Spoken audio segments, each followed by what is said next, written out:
ꯈꯨꯔꯨꯝꯖꯔꯤ ꯉꯁꯤ ꯌꯦꯔꯨꯝ ꯑꯣꯝꯂꯦꯠꯅꯤ ꯆꯥꯗꯣꯏꯁꯦ ꯑꯇꯩꯗꯤ ꯑꯇꯩ ꯂꯩꯇꯦ ꯑꯇꯩ ꯌꯥꯎꯗꯦ ꯁꯤꯗꯤ ꯀꯩꯅꯣꯅꯤ ꯁꯣꯁꯅꯤ ꯁꯤ ꯁꯣꯁ ꯍꯥꯞꯄ ꯆꯥꯔ ꯃꯣꯔꯣꯛ ꯂꯩ ꯎꯔꯔꯣꯏ ꯃꯣꯔꯣꯛ ꯃꯍꯤꯅꯤ ꯁꯤꯁꯦ ꯃꯣꯔꯣꯛ ꯑꯆꯥꯔ ꯃꯣꯔꯣꯛ ꯑꯆꯥꯔꯅꯤ ꯑꯩꯈꯣꯏ ꯃꯥꯏ ꯄ꯭ꯔꯗꯛꯅꯤ ꯃꯕꯣꯛꯅ ꯇꯧꯕꯅꯦ ꯃꯣꯔꯣꯛ ꯌꯥꯝ ꯍꯥꯞꯆꯥꯠꯂꯥ ꯈꯨꯜꯂꯨꯃꯤꯅ ꯈꯥꯏꯌꯣ ꯃꯥꯒꯤ ꯈꯥꯃꯦꯟꯁꯤꯟꯕꯤ ꯌꯥꯎꯕꯩꯀꯣ ꯈꯥꯃꯦꯟꯁꯤꯟꯕꯤ ꯍꯥꯞꯄꯤꯔꯣ ꯍꯣꯏ ꯅꯪꯗ꯭ꯔꯦ ꯅꯪꯒꯤ ꯇꯦꯡꯀꯣꯠ ꯎꯏꯌꯦ ꯐꯖꯗ꯭ꯔꯣ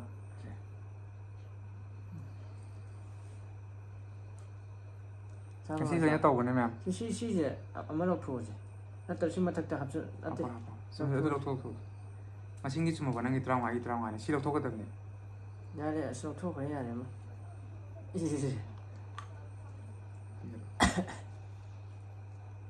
ꯍꯥꯐ ꯕꯣꯏꯜ ꯑꯣꯏꯅꯤ ꯁꯤꯁꯦ ꯍꯥꯐ ꯕꯣꯏꯜ ꯍꯥꯏꯗꯤ ꯄꯨꯔꯥꯗꯤ ꯃꯨꯟꯗ꯭ꯔꯤꯀꯣ ꯃꯍꯤ ꯆꯞ ꯑꯣꯏꯕꯩꯅꯦ ꯁꯤ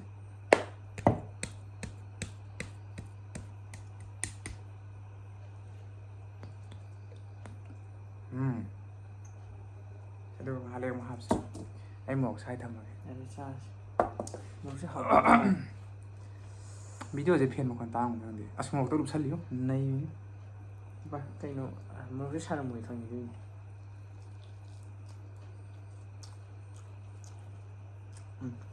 ꯍꯥꯎꯋꯦ ꯁꯣꯁꯁꯦ ꯍꯥꯎꯋꯦ ꯊꯨꯝꯂꯤꯗ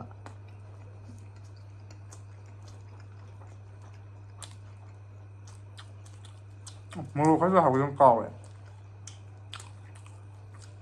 ꯀꯣꯟꯅ ꯅꯤꯡꯁꯤꯡꯉꯛꯄ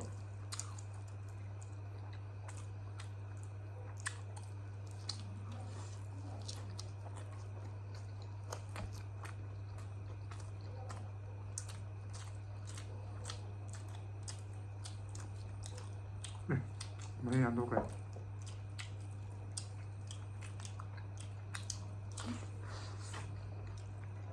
ꯑꯁ ꯃꯍꯤꯒ ꯑꯣꯔ ꯇꯥꯏꯌꯣ ꯃꯃꯨꯠꯅꯦ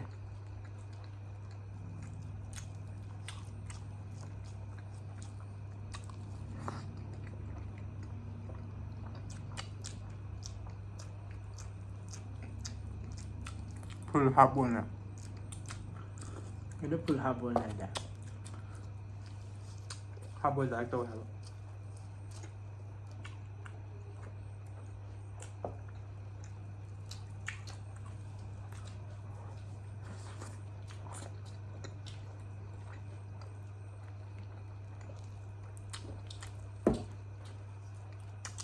ꯍꯥꯎꯗꯤ ꯍꯥꯎꯋꯦ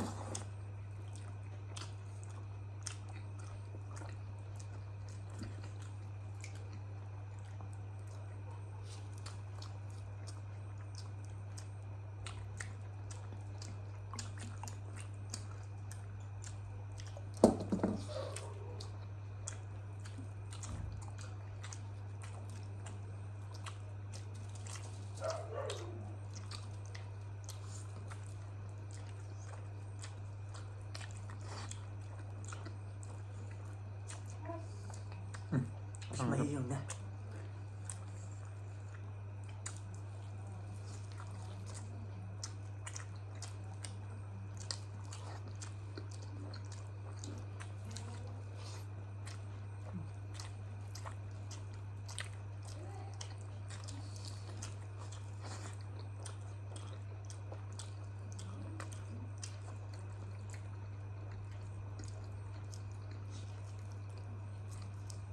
ꯍꯥꯎꯕ꯭ꯔꯥ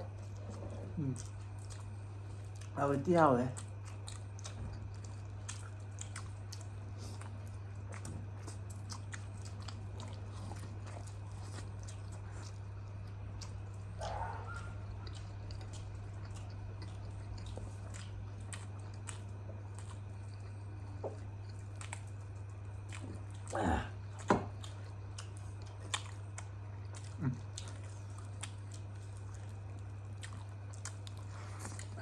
ꯀꯩꯅꯣꯒꯤꯅ ꯑꯐꯨꯠꯄꯗꯤ ꯌꯥꯝ ꯆꯥꯉꯝꯃꯤ ꯁꯤꯗꯤ ꯐꯖꯅ ꯆꯥꯉꯝꯃꯤ ꯅꯠꯇ꯭ꯔꯥ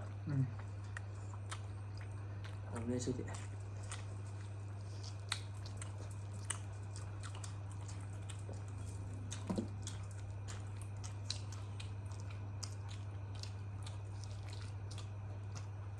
ꯅꯪ ꯀꯌꯥ ꯆꯥ ꯉꯝꯅꯤ 30 ꯉꯝꯅꯤ 30ꯗꯤ ꯉꯝꯅꯤꯗ ꯉꯁꯤ ꯉꯝꯃꯣꯏꯗ꯭ꯔꯥ ꯍꯥꯏꯅ ꯇꯧꯗꯣꯏꯅꯦ ꯃꯃꯥꯡ ꯈꯔ ꯉꯝꯗꯦꯕꯀꯣ ꯃꯃꯥꯡꯗ ꯑꯐꯨꯠꯄꯁꯦ ꯉꯝꯗꯦꯅ ꯁꯤꯁꯨ ꯉꯝꯃꯣꯏꯗ꯭ꯔꯥꯅ ꯈꯟꯕ ꯉꯝꯃꯦ ꯁꯤꯁꯨ ꯌꯥꯏ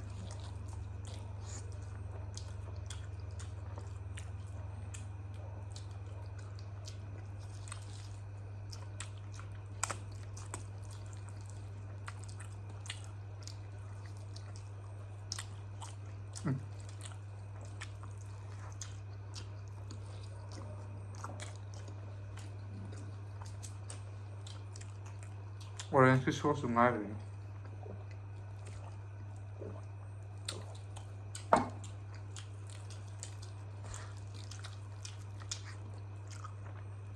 소스 먹방을 또 이제 먹방 소스 반찬을 많이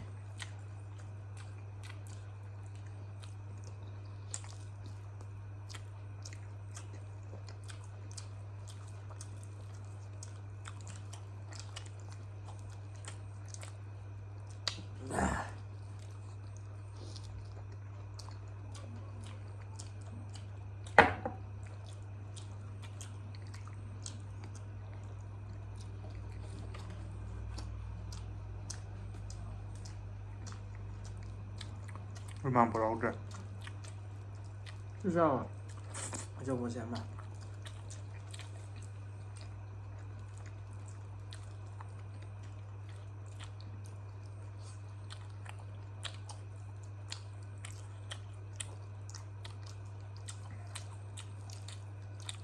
Nang na mahido hido pa ini dulu. Nang na mahita din sa salaw.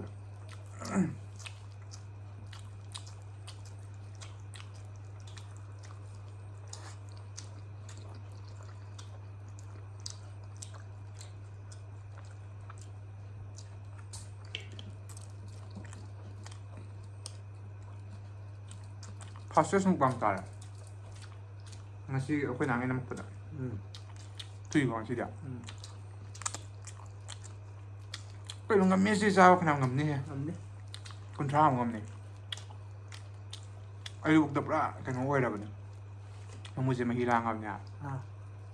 Dahil omelet ang tawa ba? Ay di. Kung siya ngam niya. Ay kung siya ngam po. Kaya mong tawang lang niya.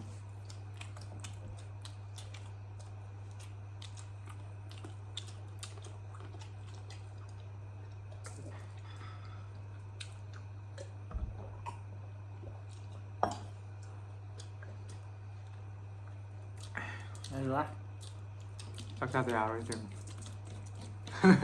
Nhân mấy lần